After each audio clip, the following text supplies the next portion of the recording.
What's up, guys? It's MaxCo4, and as you can see, we're going to be covering U.S. light vehicles today. So we're going to start off with the lowest caliber ones, and we're going to work our ways up until the biggest caliber half tracks. So right off the rip, we have the good old Jeeps. Good old Jeeps. Gotta love the Jeeps. Jeeps are just fun little vehicles to whip around with machine guns. This one has 30 cal. It is simply the Willys MB. So this is Willys Jeep with a 30 cal, and this is a Willys Jeep with a 50 cal. Now Willys and Ford both made these Jeeps, and they made a total of about 647,000. Pretty freaking crazy. And over 10,000 of these amphibious versions were made as well. Ford and Willys were working together to make them, and they made a ton of these. Probably about close to 100,000 of them, or maybe a little bit more, were mounted with machine guns. All of them have machine gun mounts in the middle to mount 30 cals, 50 cals, whatever you needed to. But these are pretty awesome vehicles. I like to use a lot of American doctrines have a call-on for a 30 cal Jeep and then followed by a 50 cal Jeep. So this thing's really good to get because this one has 120 range, this one has 140 range, and the 50 can easily get through a lot of armor from armored cars and can easily kill infantry from range, which I really like. And these things are really freaking fast as hell, so they can get around real quick.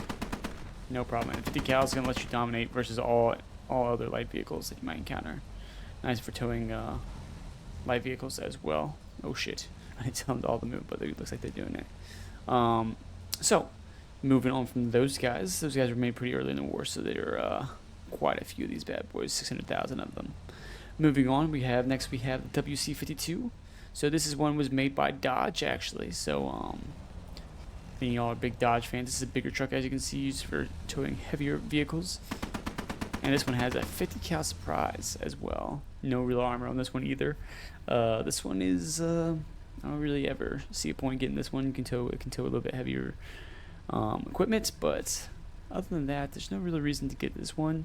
But a fun fact about them: they're made from 1941 to 42, and that short period, they managed to make 382,000 of these bad boys. Now that's including the WC-51s as well, but that's quite impressive for these things. So Americans were pumping out vehicles, that's for sure.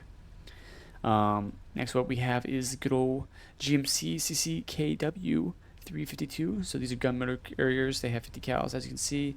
This one is the engineer one. This is the heavy machine gun one. So the engineer one you can get from I believe it's defensive doctrine, whereas the regular doctrine will get you the ones with better supplies. And bring two of those, like the Red Ball Express bad eyes guys. Yeah, but it's pretty much a supply truck that's armored. You don't really want your supply trucks up to super close to the front, but if they get engaged, they have 50 cal, so that's pretty cool. Overall, these vehicles though, these deuce and a half trucks, about 500,000 of these were made. That's freaking insane.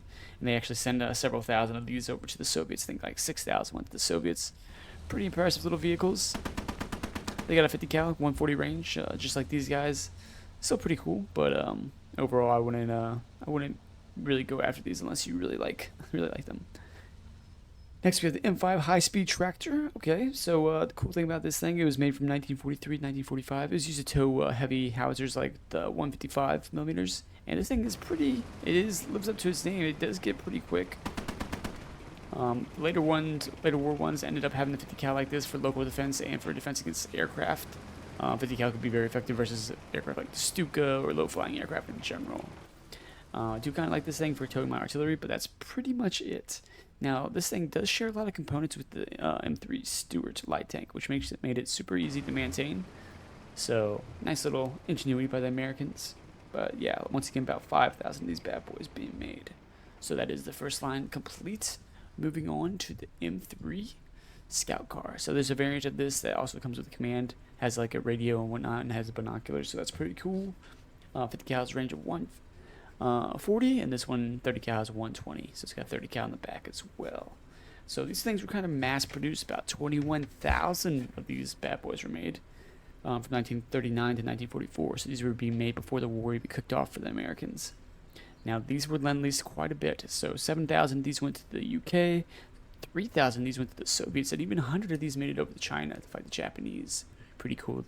You'd always see these on the Soviets as well. So nice little vehicle. But one kind of thing, it did kind of suck off-road. It was great on the road for recon and whatnot, but off-road, it's kind of a dud. So it's kind of just okay.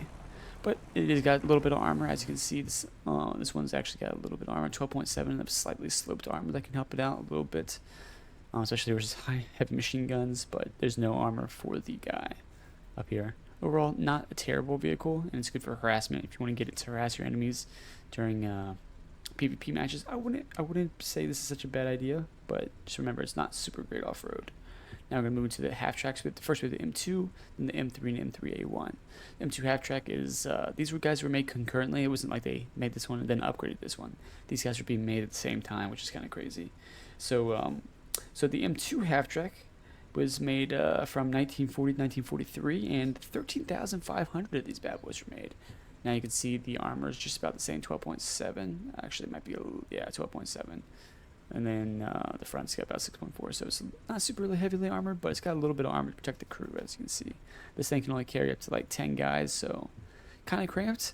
But a cool thing that you can do with these guys is, as you can see, it's got three, it's got three, whatchamacallit, 30 cals. So what you can do is go ahead and get this guy that just came in here. You can get him to go out beside the vehicle. Go ahead and look in the inventory. See, there's a 30 cal over there. I just pulled this 30 cal out, pull some ammo out to help my guy out.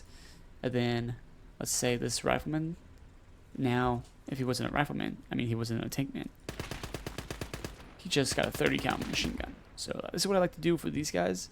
So I like to take out the two 30 cals because they're not really doing anything on the sides. So take out two 30 cals from the M2 half track and start using them. You can do this for the M3 scout car as well, because the 50 is really the only thing that they're going to be using. Now, the cool thing to note about these half tracks is they often carry landmines in them.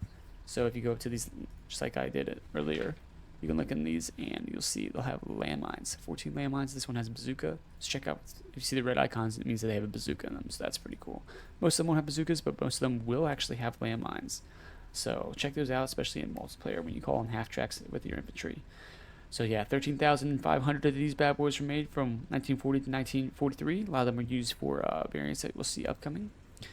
Then the mainstay of the U.S. force ended up being the M3/M3A1 half track. That's just the upgraded one. So the M3 has a 30 cal in here, just in the back. These guys have room for 14 and 13, plus the crew. Pretty cool for that. Able to fit like a full squad and all their equipment, which is really nice. Now 41,000 of these bad boys were made from 1940 to 1945. Obviously this is a superior variant. That's why they kind of stopped making this one and kept making these guys, because they were carrying a lot more soldiers, or a decent amount more soldiers, and they had just as much capabilities. They had a 50 cal, and that's all you really need.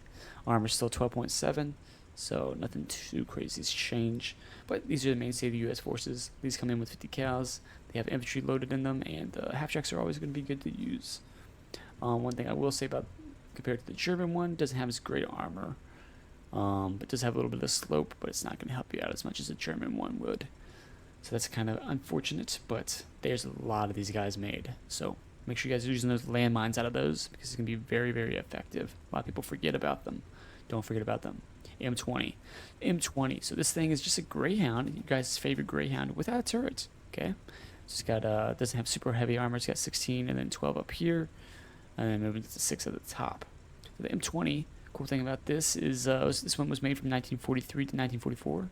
About 3,600 of these were made. They're mainly used for recon, but they carry they actually carry a bazooka inside them. All of them always have bazooka. Since they didn't have a gun, they carried a bazooka, all the rounds you need. So that way, they had a bazooka for self-defense to destroy any vehicles, which was super cool for multiplayer, because you can just run up your squad. It could be any squad, take one dude out, get a bazooka, hide him in a bush, and now you don't even have to call an AT, because you have a 50 cal to harass, and you also have a bazooka.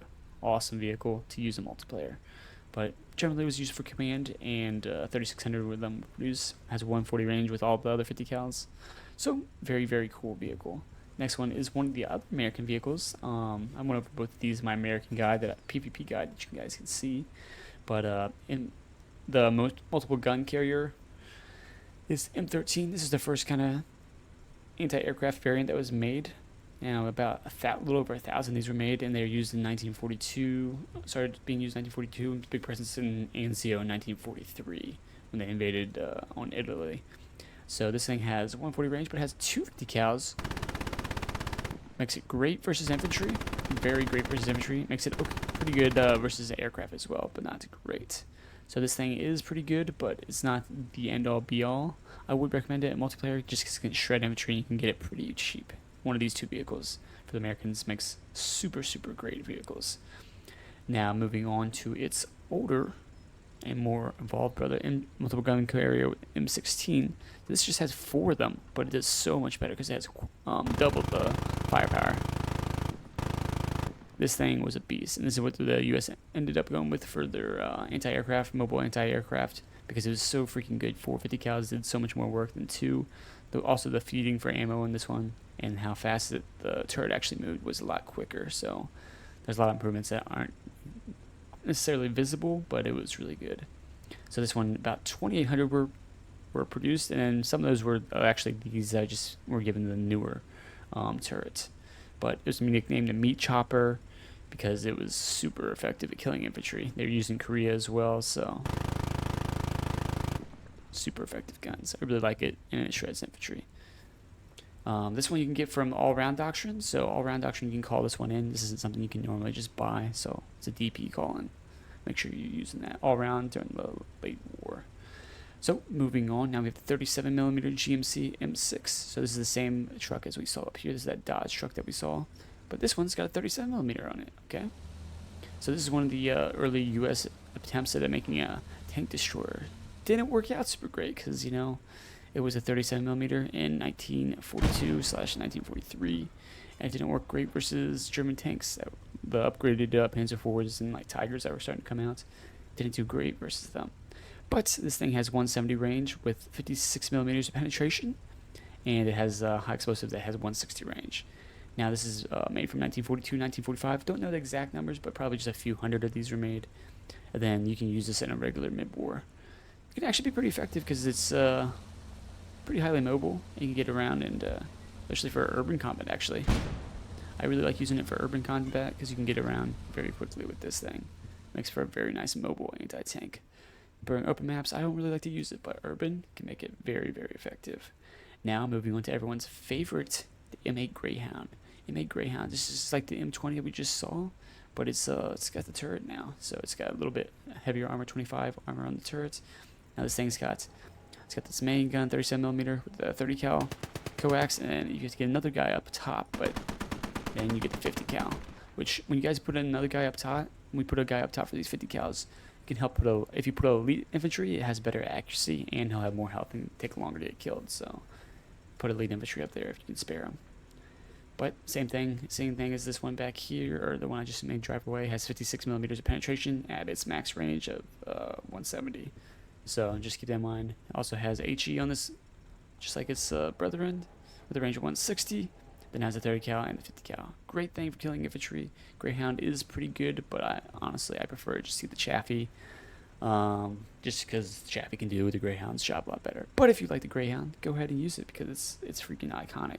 I don't know if you guys know this, but this was originally designed as a tank destroyer. Obviously, it was a little late to be a tank destroyer, but it was actually used as a tank destroyer in the Pacific, where it excelled with its 37mm hunting Japanese tanks. 8,500 of these bad boys were made, and 1,000 of them were exported to Lend-Lease. Some of them even going to Free French, so that's pretty cool. And the Greyhound, the M8 Greyhound, the Greyhound nickname actually came from the British, fun fact, so it wasn't an American nickname. Now we have the multiple gun carrier, M15 Alpha 1, or combination gun carrier, excuse me. This one has a 37mm and 250 cals. This one was kind of the middle ground. It came after the double 50 and before the quad 50. So good thing about this is it had a 37mm with the 250s, which made it really versatile to be able to take out aircraft, and it was great for ground support just like the other ones, but it was heavier because it had this big gun on it, made it a lot slower. 2,000 of them were made, and in multiplayer you can get this bad boy in the offensive mid and late war doctrine. So in 1943, the Battle of Kasserine Pass, when the Germans were kind of obliterating the Americans, giving them a bloody nose for their first battle, these things were over there shooting down German aircraft. They shot down like 38 German aircraft during that battle. Pretty significant, and they did a decent job, but they eventually got outclassed because the Quad 50 was quicker and it could put up a lot more firepower. Still a cool little vehicle, and I like using it in multiplayer. You can get through 22mm of armor at its max range of 160 because it has AP rounds, so it can shred anything that's like a light tank. It's going to be able to murder pretty effectively, and any infantry, it's going to be able to murder. Very nice vehicle to use, and they're very cheap for DP wise, so you can get a lot of them usually. So I would highly recommend using these just because they're very, very effective at infantry and light vehicles. Any armor cars, they're going to be able to decimate very quickly. Next, we have the mortar series. We have the M4, M4A1, and then the M21.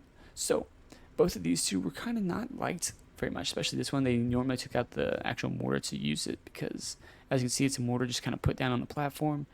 Kind of unstable, kind of janky, and the crews did not really like it. They usually just took it out and put it down. As you can see, we got some improvements. Got an actual platform in the upgraded one that made things a little bit better, but it was still not super light. That was firing back there, and then we had crew back here while they're firing. 500 of these ones were made, 600 of these ones were made, and then the M21 was the one they kind of perfected, and it set the pace for like future gun mortar carriers, excuse me. Has 50 cal on the back to help with anti-air or infantry, and then it's got the 81mm mortar right here. The 81mm mortar's got decent range. I think. Let me measure it out. I forgot. Let me just measure one of these ones that's already aiming backwards. But it's got, where is it? It's like 160, I think. Yeah, 160 range. Not terrible, but not great. 81mm mortars can be effective. Now this M4, this first version is going to go with the all-round mid-war, and then this later one's all-round late-war. And you can get all three of them in Conquest as well. M21 is definitely the best, though. I personally don't like using these guys because it's kind of finicky to park this thing and then start using the mortar. It'd be nice to get away quickly, but having to back up, get your mortar in place, is just super annoying. Personally, I don't like to use them. If you guys like to use them, let me know, because some people do. Next up, we have the good old half-track gun motor carriages. So this one's the self-propelled howitzer, and it's the T30 75mm. So this bad boy was made in 1942. There's about 500 of these made. Carries heat, carries white phosphorus, and carries high explosive. So it's high explosive has a range of 170, heat 160, and same for white phosphorus. So the heat can get through 91mm of armor, which is pretty dang good. It can kill pretty much any tank in mid-war. Tiger's going to struggle with, but that's about it. It is great for infantry support, though, and that's what you should probably be using it for, because it excels at that role, and you want to use it at what it excels at for sure. Can kill infantry pretty effectively with a short barrel 75. It's kind of like the looks like the airborne version of the 75. Nice little thing, though. 500 of these were made, and they were originally designed as tank destroyers as well, kind of like the Greyhound, but they were not really used as tank destroyers because they weren't that great. But they did have heat rounds just in case, so that was a cool little thing. Next, moving on to the M3, and you can get this in defensive mid-war if you want to use it. Moving on to the M3 and M3A1. So as you can see, the only real difference between these two is this one has a gun shield protecting more of the crew versus this one being more open. This one might protect them from shrapnel, any artillery lands towards the front. But these things are actually using the same gun that the early Shermans / Lees used, 75mm long barrel. As you can see, L36s. So they got a range of 190 with their armor piercing and their explosive, high explosive, which is what they carry. And they also have white phosphorus as well. These things are not that bad, actually. With the long range, you can get through 64mm of armor. And this one that comes out in the mid-war offensive, and the other one comes out in late-war defensive. Now, I don't know about y'all if you guys played Battlefield 1942, but I remember this particular one being super effective. A little bit of friendly fire there. Super effective at killing tanks, and it was very nice to use. It's one of the weapons that I actually enjoyed. So, anybody of my fellow guys played Battlefield 1942 Secret Weapons expansion, this thing was iconic, and I liked using it quite a bit on the Italian front. But it was used as an early tank destroyer. Didn't really do great in Battle of Castrine Pass versus the Germans, but didn't do super terrible either. It kind of gets outshined by the M10 once M10 takes the tank role, but it still ended up fighting, and it fought well against the Japanese as self-propelled artillery or killing tanks when they found them, which was more than enough. Last but not least, we have the T-19, which is a 105 HMC howitzer motor carrier. So this thing has a range of freaking 315 with its high explosive. It's also got white phosphorus and heat with 170 range. Its heat can get through 120 millimeters armor. So pretty much nothing's gonna be a problem for this except the Yag Tiger or the Panthers, or not the Panther even, but the Yag Tiger is pretty much Yag Tiger and Elephant, or Ferdinand, whichever one we have in the game. This thing is actually kind of cool, and it comes out in the defensive mid and late war. Mid worked pretty effective, and it was eventually replaced by the Priest. It's kind of like a makeshift howitzer. It's makeshift self-propelled artillery. It works nice, but it only has 7 rounds of high explosive, which is kind of bad. If you're getting this, you need to get a supply truck to go with it. It's a nice piece of artillery. It's not bad, but it's just the fact that it has such low ammunition is going to make me... See, by the time I'm done barraging one area, I'm going to have to start to reload and get in one of these ammo trucks out here. Overall, pretty cool little vehicle. I like using it when available mid-war, but late war not really so much. But hope you guys enjoyed this video. Leave a like and subscribe if you want to see more. Likes really help out the channel. And tell me about what other guides you want to see. And I'll catch you in the next one.